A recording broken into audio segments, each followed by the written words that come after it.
ছাদের জন্য আজকে প্রথমে রান্না করে নিব, তার জন্য 3 পিস মাংস নিয়ে নিছি। আলু দিয়ে দিলাম। আজকে শুধু খাবো তার জন্য 3 পিস মাংস নিয়ে নিছি।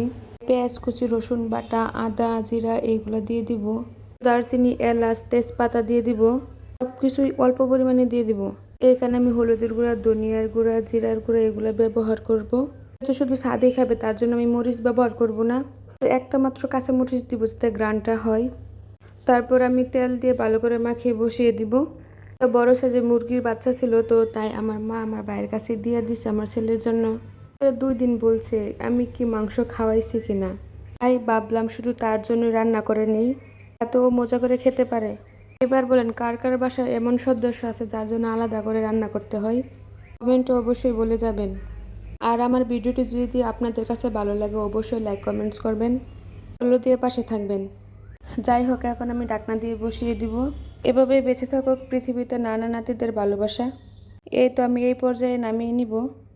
তারপর আমি একটু গরুর মাংস রান্না করে নিব। তার জন্য আমি সব ধরনের মশলা দিয়ে দিব আগে। গরুর মাংসটা আমি আজকে পাতিলে রান্না করে নিব। পাতিলটা কিন্তু অনেক দিনের, 11-12 বছর তো হবেই। আগে বাসায় এক খালা ছিল, তো লাকড়ি দিয়ে রান্না করতো, তার জন্য এরকম কালো হয়ে গেছে। যাই হোক, আমি অনেকটা পরিষ্কার করে নিয়েছি, সব আর কি পরিষ্কার হয়নি। যাই হোক, এখন আমি হাত দিয়ে ভালো করে মাখিয়ে নিব মাংসটা। আজকে ভাবছিলাম একটু ঘুরতে যাব, আবহাওয়াটা অনেক সুন্দর ছিল, কিন্তু আর শেষ মুহূর্তে রক্ষা হলো না যাওয়া। যাই হোক, এখন আমি বেশি করে পানি দিয়ে বসিয়ে দিব। কত গরুর মাংস সিদ্ধ করতে একটু সময় বেশিই লাগবে, তাই বেশি করে পানি দিয়ে বসিয়ে দিলাম। পর্যায়ে আমি ভাজা জিরার গুঁড়ো দিয়ে দিছিলাম। ভিডিওর ক্লিপটা নিতে ভুলে গেছি। যাই হোক, আমার মাংস রান্না করা শেষ হয়ে গেছে। এখন আমি আমার ছেলেকে খাওয়াবো, তাই খাবার নিয়ে আসলাম। তো এটাই ছিল আজকে আমার ছেলে দুপুরের খাবার। আজকে আমি সবজিও রান্না করে নিয়েছিলাম। যাই হোক, এই ভিডিওটা পরে দিব। তো আমি আমার হাজব্যান্ডের খাবার দিয়ে দিছি। সবজি খেয়ে বলতেছে অনেক মজা হয়েছে। যাই হোক, যার জন্য রান্না করা সে যদি প্রশংসা করে ভালোই লাগে। বিকাল দিকে জ্বর শুরু হয়ে গেল।